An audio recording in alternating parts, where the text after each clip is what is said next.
Welcome to the Beauty Business Strategies Podcast. My name is Michael Yost, and I'm joined today by Kelly Swann, owner of Let 'Em Have It Salon. How are you, Kelly? Good. How are you, Michael? I'm good. So today we want to talk about one of the favorite topics, which is culture. Again, the cool part about it is, and we wanted to bring you a part of this podcast, is because you're a Salon Today Top 200 winner this year. Congratulations. Thank in you. The area of culture. So well done. Is that your first Salon Today Top 200 win? Yes. As a business owner myself, I've worked for companies that have had it, but first Cool. as a big dog. Awesome. Well, congratulations. So let's start with just the idea of culture. I think so many people have different concepts and different definitions about what culture means. And even when we're listening, if I'm thinking to myself, if I'm listening in on a podcast, I'm like, oh, another conversation on culture. Well, that's important to me. Let's define to you, what's culture mean to you? For me, I would say the culture of a company is the energy of the team. Like, what are the dynamics interpersonally, from team member to team member, from leadership to team? Is there a sense of camaraderie? Is there a sense of community? Is there individualism? Like, what's the overall vibe? You bring up two words that really kind of trigger with me right now, kind of, I think, the climate we're in. You bring in this idea of camaraderie and individuality. And so I think a lot of times, especially from strategy standpoint, we talk a lot about team, got to be team and all of that. And I think some people take that as we got to do everything exactly the same way together, or, my culture's got to be unified like that. How do you create camaraderie, build team, but also, and build that culture that you want, but also have that camaraderie portion with the individuality portion? How's that mix for you? So for me, I would say that my company is a values-based company, and it's making sure that we're all aligned with a similar set of values. So of course we all have different personalities and quirks. Like, we are our own people. We don't have a set of clones, even though one of the girls on my team does say, like, oh, we should just clone ourselves and then we'll just multiply our team in that way. We don't want that. We like having different perspectives and input. But if there's a shared set of values at the core of it, I think that's where the magic happens. Right. So how did you come up, when you talked about values, how'd that develop in your business? Number one, just for reference, how long has your business been open? My business has been open since 2013. Okay. So almost 11 years, and I've been the owner for almost 2 years. Okay, so you've been a part of this business, owned it now for the past couple of years. So going back to the idea of values, so let's say someone new comes into your company, how do you share the values with them, or have your values evolved over the course of the time that you were there as a part of the team, and then even when you took the lead as the owner of the business? Talk to me about that shift just in general. Yeah. So when I was a member of the team with the previous owner, she had a lot of values that were totally in alignment with me, right? I joined that team because it was a values-driven company. They were team-based. Also one of 3 certified B corporations in the whole world out of salons, which is a huge deal. If you're not familiar with B Corporation, a salon getting that is very hard, because our industry is not the most sustainable, or that's a different topic. I'm not going to go there, but that's another podcast for another day. But it'd be a fun one. But it would, and because I think it would elevate our industry if more people looked into it. So there were already a number of things, like her mission of sustainability and inclusivity and trying to make an impact on the industry is what made me want to join her team. When I took over, taking a look at the different core values, while yes, I do agree with all of them, I think most, core values on paper, if you have a value sheet in front of you, you can pick several things that land with you, right? I think at our core, most people want to be a good person. I took the time to really sit down and think about what are my values as a person and how do I want to run this company? And while she was doing a lot of things incredible, it was time for me to make it my own. And that is something that I've taken a lot of time over the last few years to really sit with and reflect. So, putting it on our website, sharing it with our team. That's something that throughout the interview process, before we even get on the phone with someone, we send a form. So just a job application, and all of the questions that we send have nothing to do with skill. It's very much about who you are as a person and trying to find out, like, just based on those answers, is this someone I want to continue a conversation with, or can I already tell we're probably not going to be on the same page? And every step of the interview is around that, like just seeing, like, are we going to have like general things that are in alignment, like these super important core values? Because for me, I think that is the driving factor of my culture, is when push comes to shove, we've all agreed to be in alignment on a few pretty big things. Gotcha. And I think it's interesting that you bring, I think sometimes people, even talking about how you were just sharing, like I said, how you come up with your values. I think what's interesting about that is, do we create values as a group and do it all together? Or is it like, no, it's got to start with me? Yes. And I think that is so crucial, because I think most business owners, I think this is a big disconnect, really.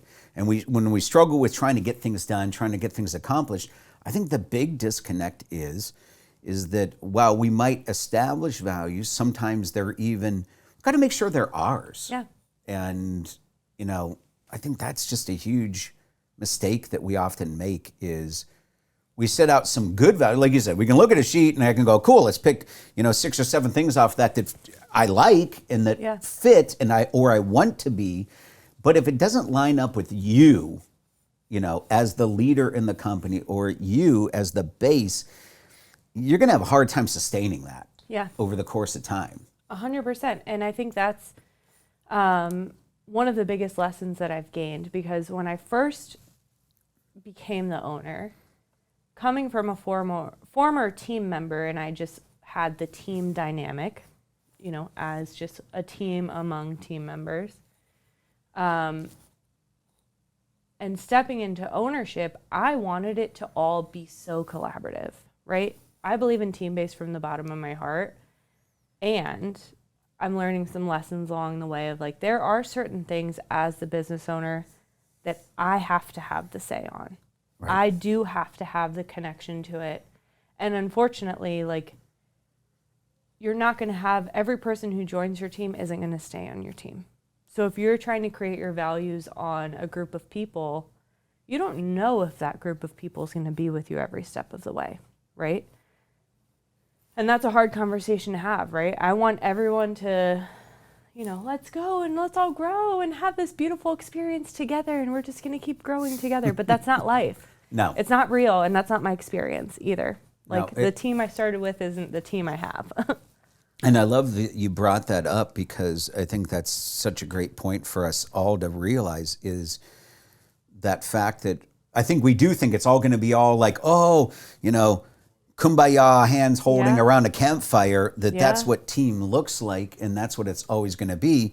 But yet, like you said, having this means, as a leader, I need to step up myself and keep moving this forward. It doesn't have to be, every decision isn't decision by committee.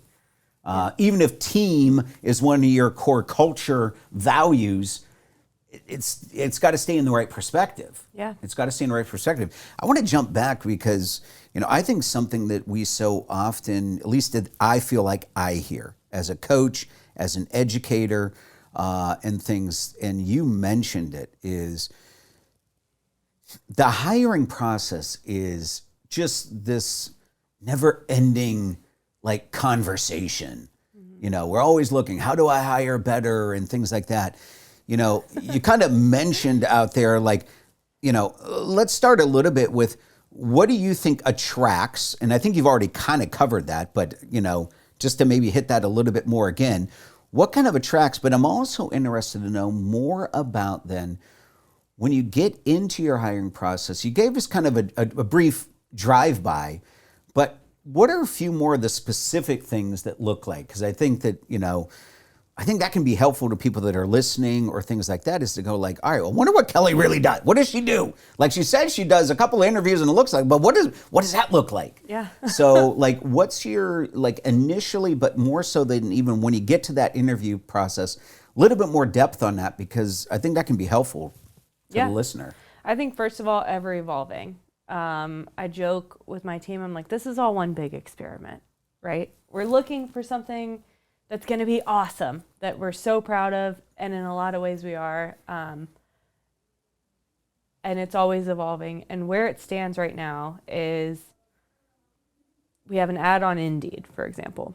So someone reaches out through that. We send them a link to our waiver. Please fill this form out.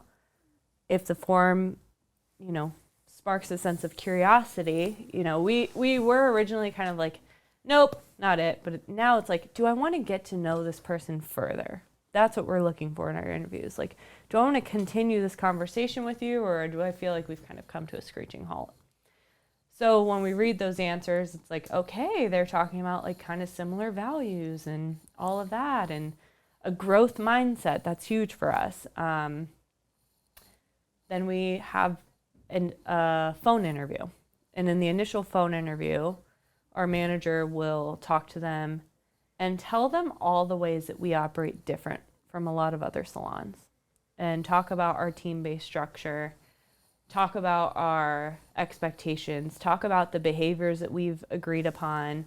And every step of the way in the interview process, like, it's a combination of like getting to know the applicants and then also telling them about who we are, how we show up, and what we expect of each other. Because I deeply believe in having mutually beneficial relationships. So if it's just like, oh, tell me all about you and tell me this and how about that, it's like, well, no, you also need to find out, do you like this environment? You know what I mean? Like, we're in Denver, Colorado. We're super low key, like casual. I wear this to work. Like, I'm not in all black, like, and we have like a very like chill and loving vibe in our salon.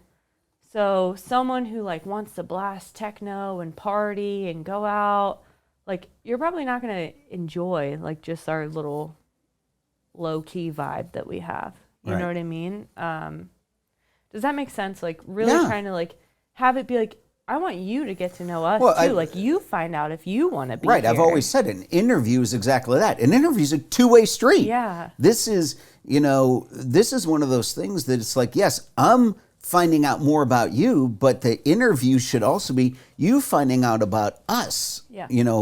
Because do we fit what you're looking for? Mm-hmm. And I think it's really important to acknowledge, and even you probably, because I think a lot of times most people that go in for interviews don't go in with that mindset.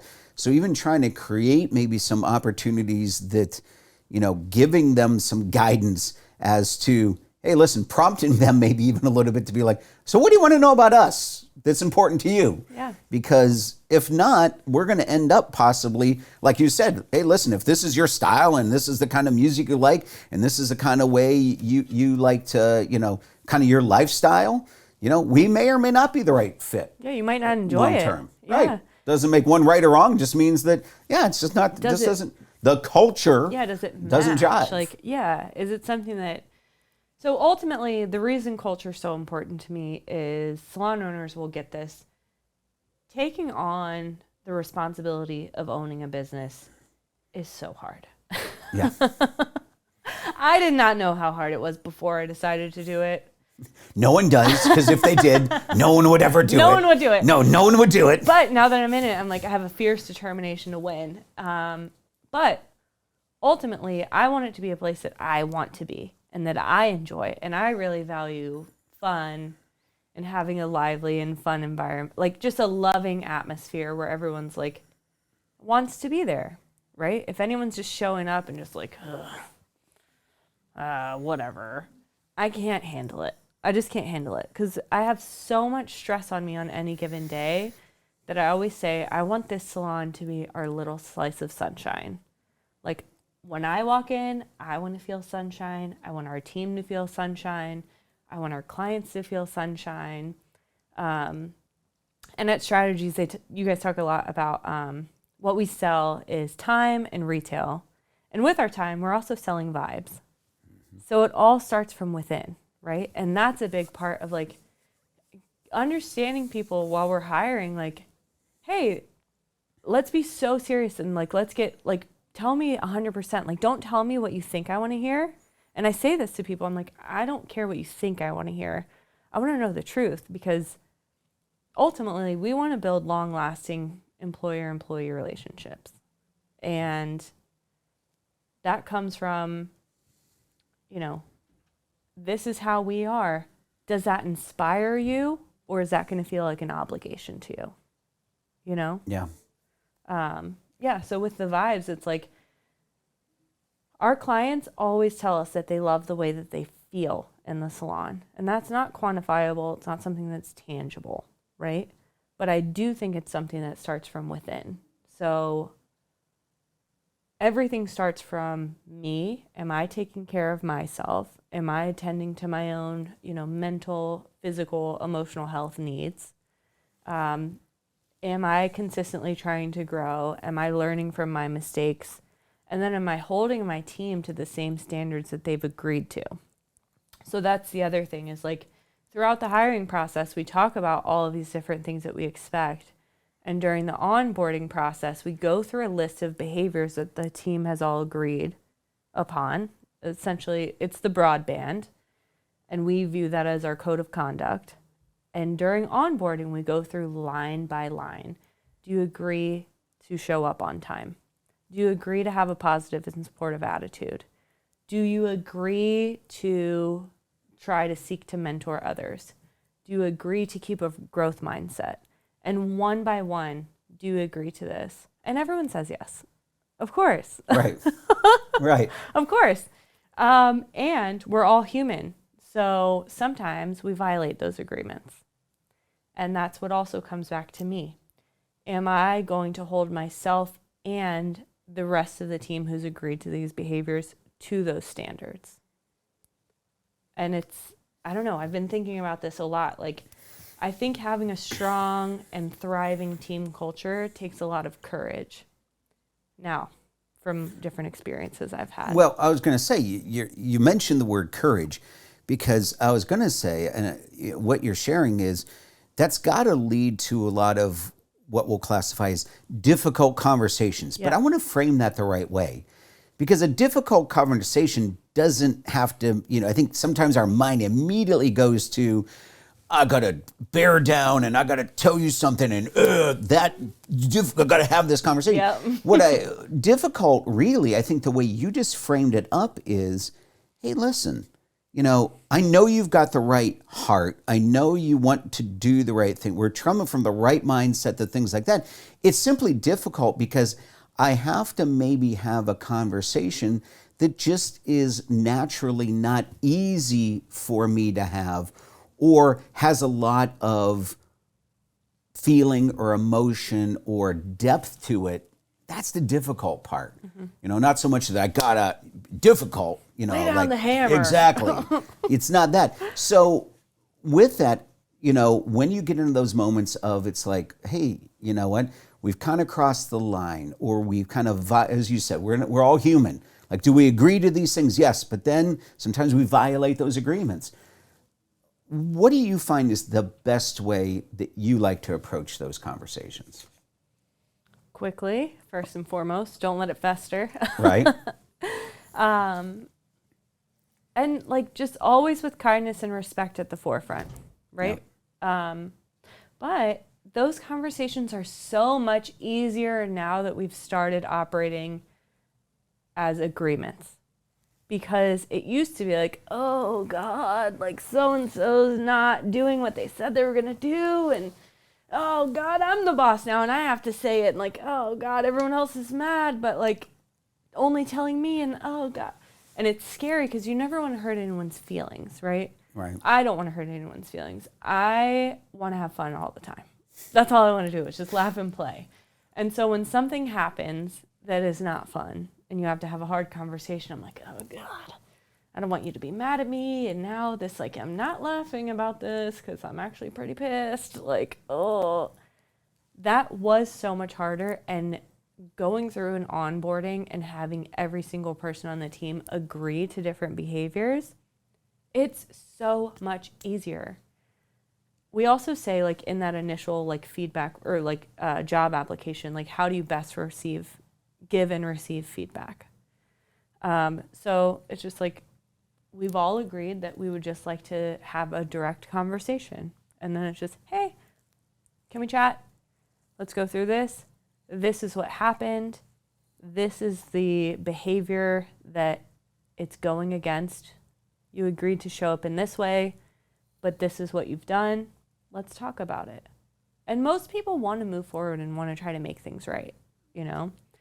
And we also have a 90-day probation period with employment.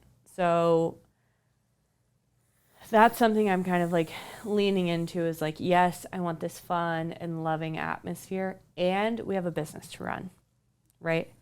Yes, we've become friends along the way, and the reason we know each other is because we work together, and someone has to adhere to the systems. Right. And actually we all do, if we're going to be here. And so, you know, when people are trying to move forward, it's like, yeah, absolutely. I will help you. I will try to coach you.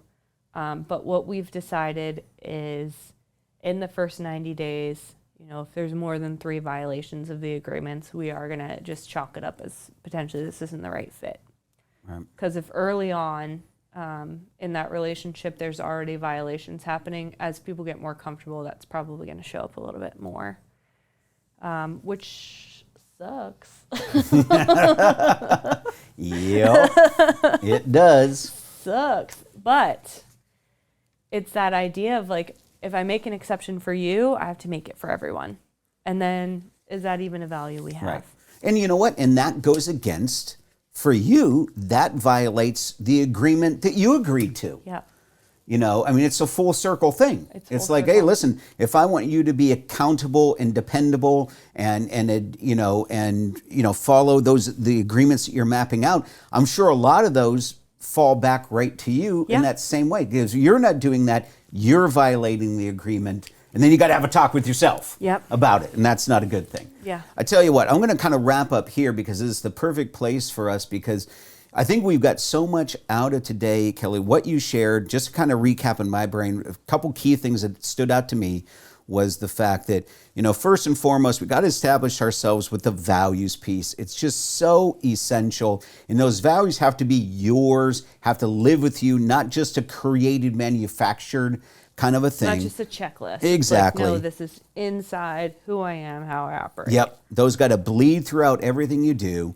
The second thing is, I loved how you addressed the fact that, you know, we set down out of those values, then we start talking about the agreements that we make to ourselves and to the company and how that works. And when those things are violated, and they will be, because we are human, that we address those quickly. And you said that right out of the gate, quickly, and that is so important. But then with, like I said, the right attitude, the right mind, the right mindset, that kindness and clarity and everything you talked about. So perfect. You did a great job. Thank you so much, Kelly. This is so good today. Yay! You know, talking to you. So I appreciate it. And for all of you out there, thanks for joining us. And we look forward to seeing you again on our next Beauty Business Strategies podcast. Thanks again for listening to the Beauty Business Strategies podcast. If you like this episode, be sure to hit follow to learn more about how strategies can help create more fun, profit, and growth potential for you, your company, and your team. We invite you to schedule a free 60-minute strategy session by clicking the direct link in the description of this episode.